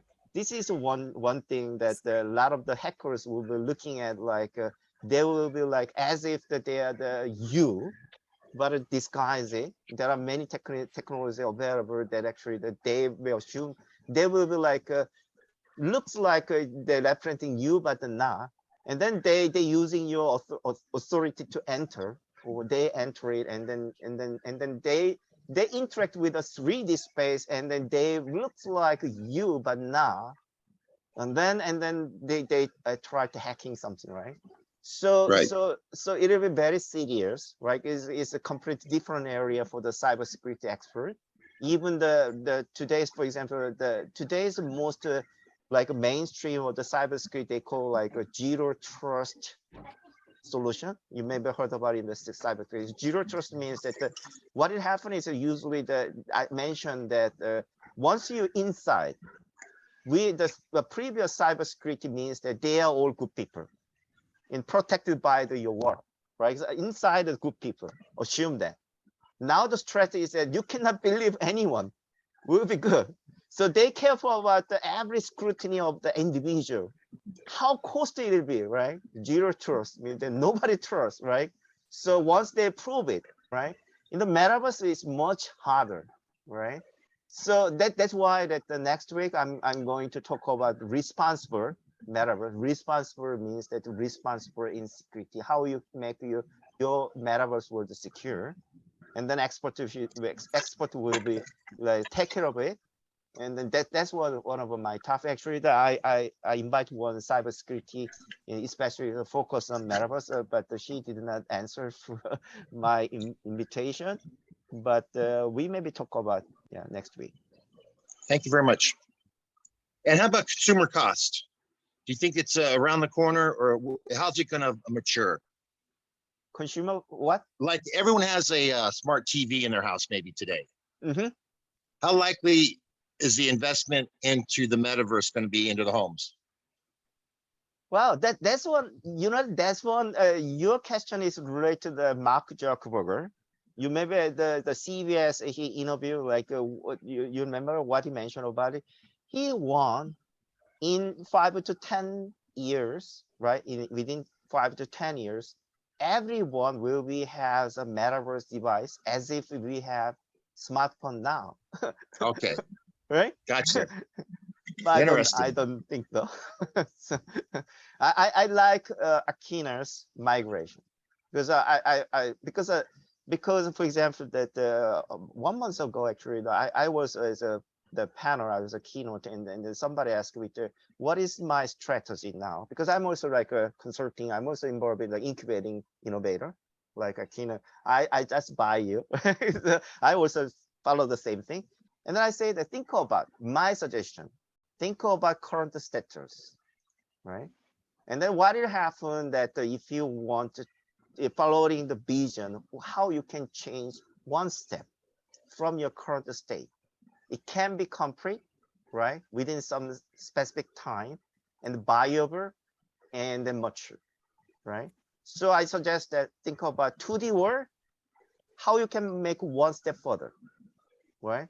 To reach the completely full 3D space, right?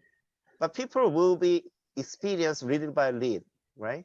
So you may know about like for example that there is something like if you have in the, for example, the frog, I'm not sure about the frog story, that the frog, if you put in the frog in the water flask, and then you raise the temperature a little bit, and the frog Boiler cannot, frog.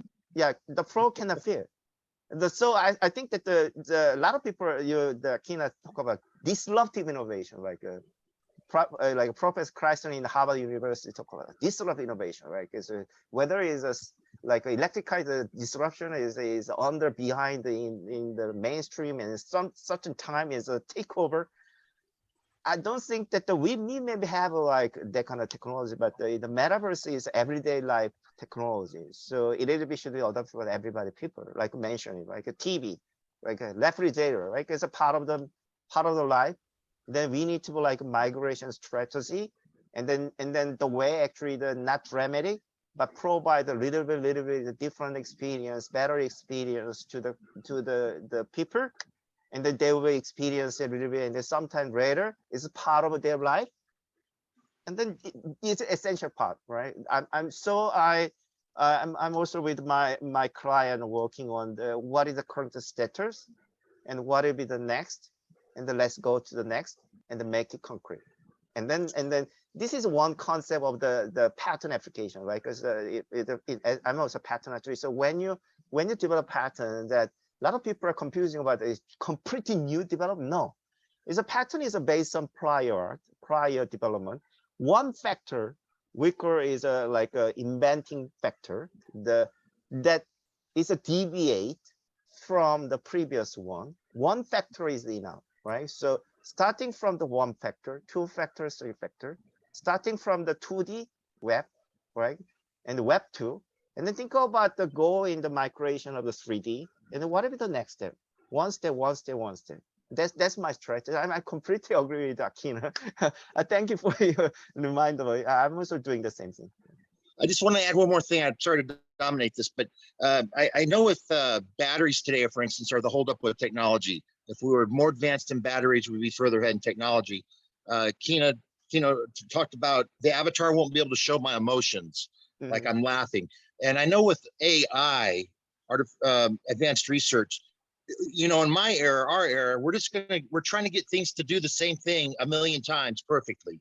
We're not at the stage where it can take over human emotion yet.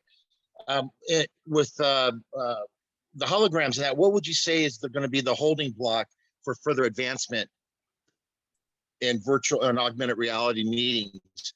What would you say would be the thing that was further ahead would help advance Web3?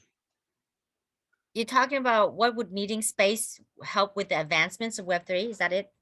No, it's more like with our artificial intelligence, we're never going to be able to see the avatar. For instance, we're just trying to get things to do the same thing over and over again right now. It's kind of like the Einstein theory. Well, so right? I said, so thanks for bringing that up, because I think someone in the chat also mentioned tech. So I was mentoring a company who has one of the best avatar tech I have seen. You take a cell phone and you scan your body, right? So they're missing some stuff. So I gave them pointers how to improve it. So basically your face, your skin, your hair is exactly who you are. So then when you move, so like they still need to work on like what is the navigation movement. Do you use a mouse? I think they still that is still in touch, in talk. And then like basically the idea is to use this tech for fashion. Why is that important? So when I hope I don't give this away, but I think it's out there already because they're doing this with some big brands, so it's out there. So I'm not breaking any confidentiality. So you scan yourself, your full body weight, your measurements, your weight size, your belly, you know how much fat it is and things like that, your arm, it's 100% correct. So when you go shopping, well, this is the idea I give them. It's called actual fit because this is part of my business stack for my startup that I'm building. It's like in the new world, when you go shopping, you can do an actual fit. That's my idea. So I gave it to them, and because they have the tech, the clothing, the bags that you want to buy, the hat you want to buy, what they now have, your glasses, it will fit exactly in your avatar how it is in real life. So that was like the sustainability angles, that then there will be less. Well, yes, you will get less sales because it doesn't look as great as what it is on the model, but you also get less return, and you save a lot of clothes because people cannot resell clothes that has been returned, right? There's a lot of company that has a 30-day return policy, right? So it's a win-win for everybody. So it is there. So it's used with artificial intelligence, okay, to improve, to evolve and stuff like that. And then for us to do measurements and calculations is a lot because of the different measurements and stuff like that. And it's a whole new world in there. Artificial intelligence, sorry, is the fundamental need in all tech. Okay, I'm so sorry. That's how I feel. And also machine learning is part of it. Okay. It has to be coupled together. Artificial intelligence is not smart if you don't have machine learning. Okay, gotcha. Because it has to evolve like us, right? If you're, like that is a coupled, you cannot break them. You can do machine learning as a R&D development to learn to train them, yes, but as an actual product for UI UX, for UI UX, and also for user access, it has to be coupled with everything you do. We need artificial intelligence to do this every time.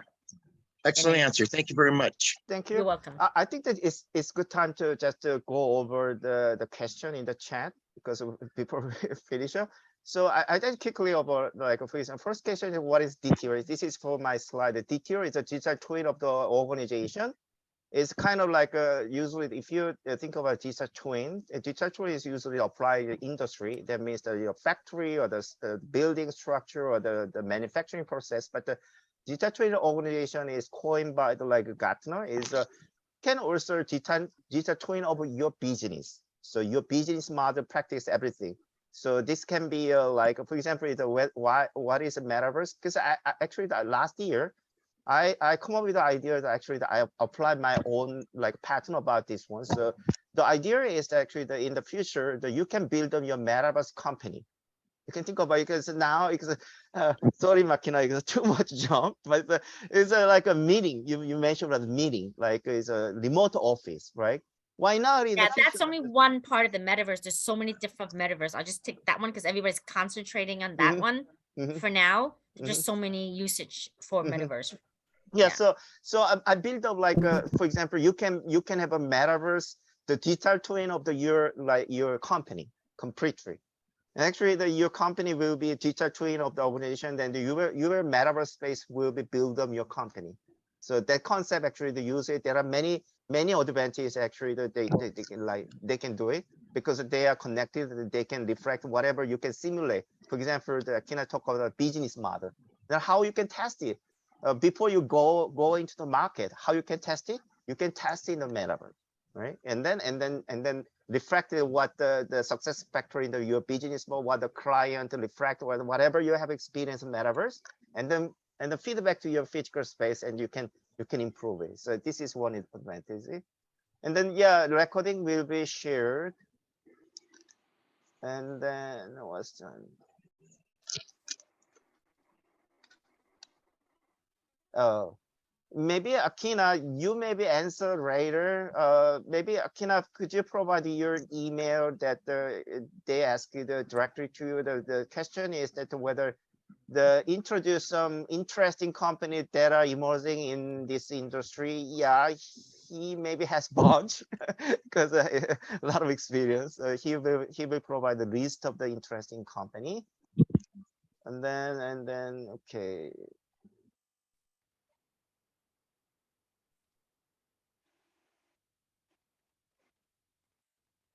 And there's one thing I wanted to talk while Alex is roaming around is that we have to be very what I do is like I kind of kill a lot of investors idea and so startup idea before so they don't waste their time.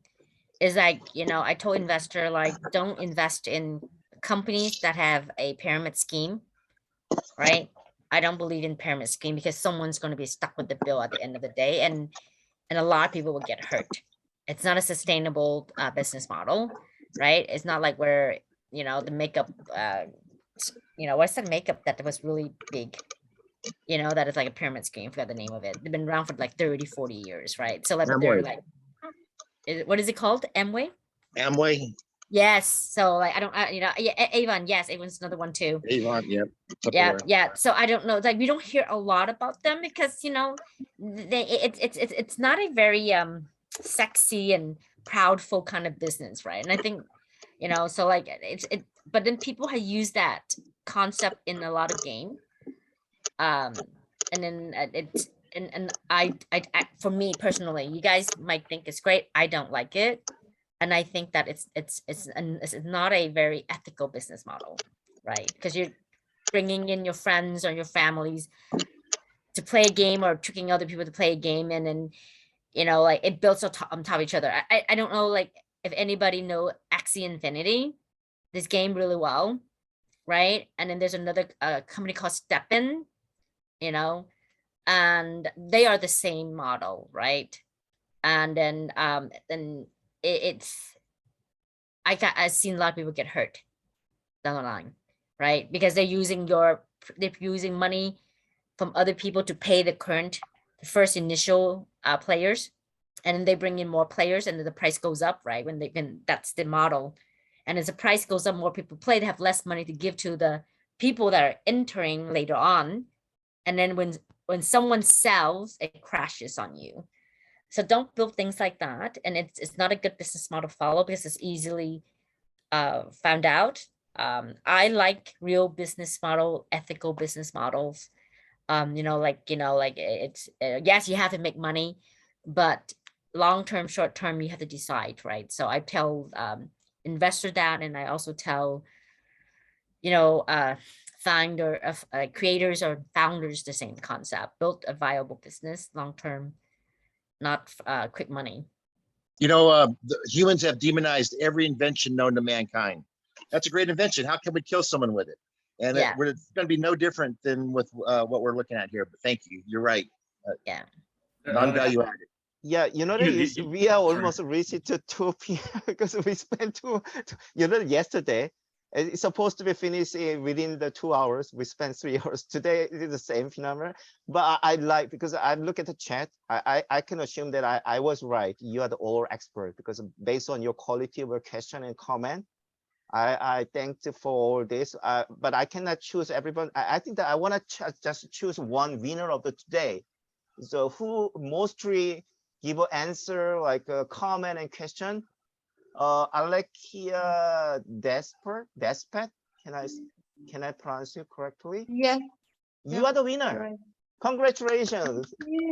Winner Yeah. of award, by the way. Yeah, please show up, and then yeah, just as a wrap up please talk about your opinion or Good the job. comment or the question or whatever. It will be the final one.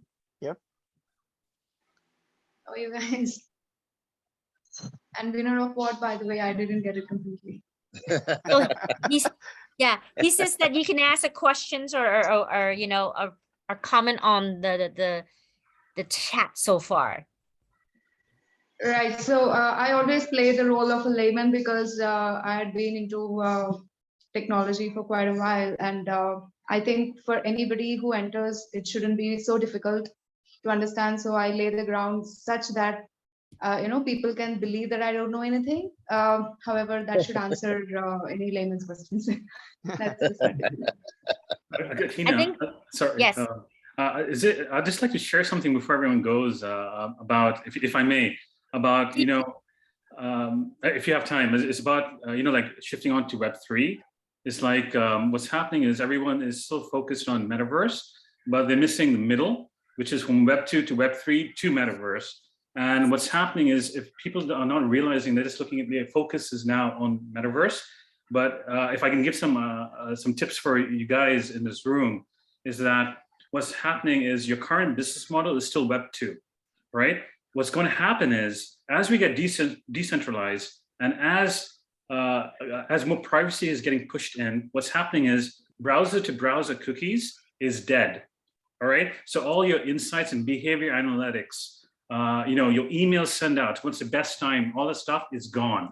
So what you guys have to do right now is that all businesses are moving to server side behavior analytics. So companies should start investing in server to server side. And what's going to happen is you guys are going to start focusing on in-channel marketing.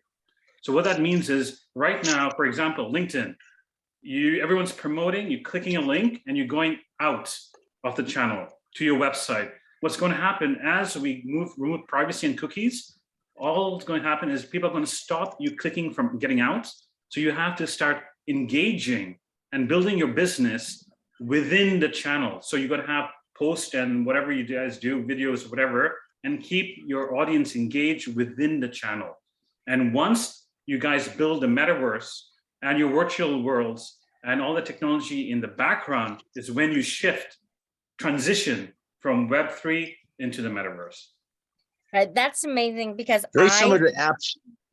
Yeah, I wanted to say something because my full-time job is to move company from Web 1 to Web 2, right? So my mindset is really heavily on Web 2. So I myself is transforming myself to Web 3, right? So it's you can imagine I'm kind of, sometimes I feel like I'm psychotic, right? Woohoo, where I'm going. But you have no idea. People who are talking to me think I'm cuckoo because they're still stuck in Web 1 or Web 2, right? And then I'm not even Web 3 yet. I'm like Web 2 dot something, I don't know, XXX, and the decimal moves towards the 3, right? And you are right. There's so many things we are missing in the middle. And I think that's where my value is. It's like, wait a minute, where's your practicality? How do you move the mass? And I this is my pitch to the investor. I think they get it. It's like, I am trying to build a metaverse world in 3 years, not now, because I'm trying to be the one to bring the mass to the metaverse in 3 to 4 years. So that's one of my pitch. So it's true. And the best thing is people are disregarding Web 2 and thinking, oh, let's jump straight to Web 3. But if you look at it, Web 2 has so much to offer. If you're looking at, for example, sign-on, if you look at MetaMask, you have to sign up, you log in, you put all these weird keys, and you have a mask and you have a login. It's so complicated. No one can do it. So that's why if you look at solutions like Magic, where it's using existing Web 2 sign up, enter your email, bang, you get everything. You get your token out, you get everything. It's simple for people. And that's what it is, simplicity. It's not the fancy wallets and all this complicated stuff, right? It's that fluidity, right?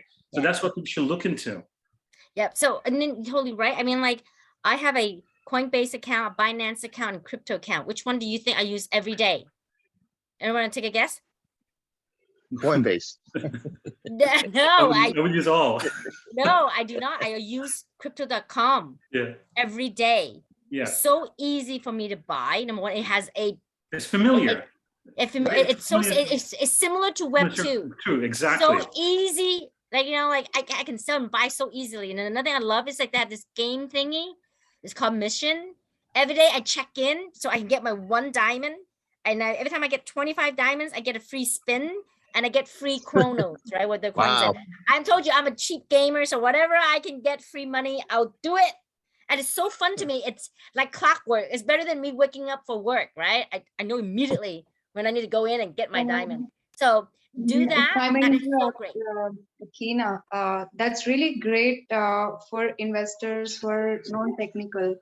However, as Web3 kind of emerges with proof of stake and proof of work as the core concepts for anybody, right, who is involving in Web3, it's become kind of inevitable, as I see today, that we need to really involve either technically into the project, also while being the investor, Yes.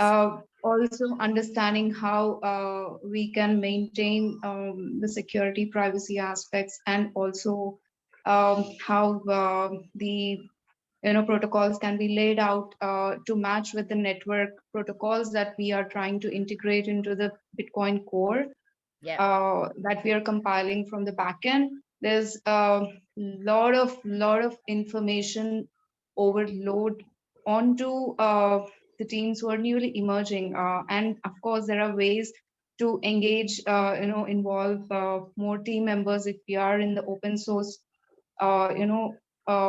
space. However, we are what I see is we are expected to be, and I would love to be in the open source space for non-profit, as it kind of emerges, for the project to continue, for expecting any further funding from the seed invested, into the project. And I think this kind of webinars and interactions kind of make it easy to, attract the collaborators in the space, and who understand, the basic, without having the kind of lack of trust being the issue, if you understand me, right?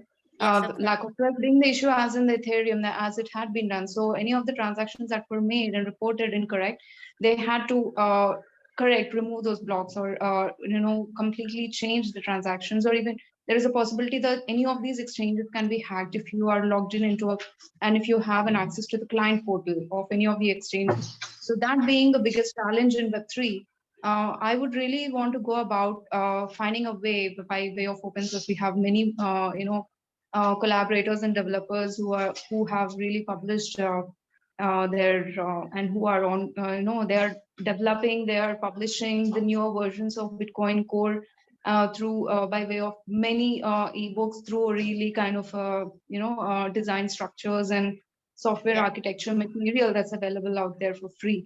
But a certification wouldn't be needed in this case.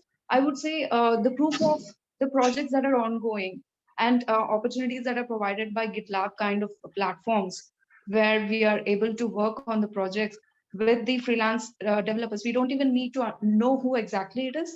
They could be like the avatars that, like we have mentioned before, right? Yeah, so we just need to make sure that we are identifying ourselves through some means, using these multiple platforms or chains, if you call, right? Just making sure that yes, it's me, by some means, saying that yes, it's me, it's not somebody else. I think that's what we are looking at. Okay. And then what you just mentioned and said, a lot of stuff like is a little bit foreign to me, because I'm not technical. I can tell you're a technical person, but that's one thing I realized that we all forget. If you're I'm in a DAO, and I'm so glad there's some our DAO members in here first earlier. It's the All-Star Woman NFT Club in DAO, right? And then we're building the DAO right now, and I realized DAO is a Web3 concept. A lot of stuff we're building for the DAO is a Web2 concept, right? Basically, and we're building technical expertise, we're building, like business consultancy, HR, and everything inside. And you're right. It's being able to add in technology at the right spot, right time, and the right component is very important, right? And it's really critical, especially we are building a new tech platform. So having those skill sets and knowledge will be vital for any company to grow. Even a DAO will need technology to support it to be properly function, right? So, and I think what we all need to be aware is that the only way we learn and help build is to be involved, right? Exactly. Going on like just talking and then watching and reading don't really give you the same experience as getting involved. Play with it, get involved with it, you know. And I encourage everybody just to tap And into a DAO if you can. yeah, yeah. So as you had rightly pointed out before, unlike in the physical reality that's been happening so far, like a pyramid structured business models which are not very useful, you know, we would want to really encourage, I suppose, you know, a healthier lifestyle, also the well-being of people who are involving, who are new entrants into this Web3 market. I do not know since how long Web3 had been in place. There is also talks about Web5 in place. I don't know how much it has evolved and how many more layers there are. However, coming back to Web3, so I do not want people to get pressurized because of the fact that they had invested themselves into Web3. I do not want people to give up hopes on their investments or the kind of work they have put into or kind of stake that I have let go of by investing themselves, even by way of open source. I don't know if people looked at statistics. I think I saw a statistic from, I'm trying to find a source. I've been reading so many. Basically, during this past 2-3 months, right, especially in June, there's more people opening you know, crypto account, buying Bitcoin and also Ethereum than what it was a quarter before or something like that. So like, even though the market's crashing and down, people entering more. Because I think what people are seeing is that, number one, good time to come in. The idea that it's a good time to come in, meaning that they believe that the cryptocurrency market or blockchain market will be the future. Right. So then and in one of my articles on release version is part of my, I call it the crypto winter and spring, right? So like during this time, have you ever heard any news from any major company that says that has invested in Bitcoin or used Bitcoin as a payment, come out and said, we are no longer accepting Bitcoin or cryptocurrency? I believe zero. That is a big statement.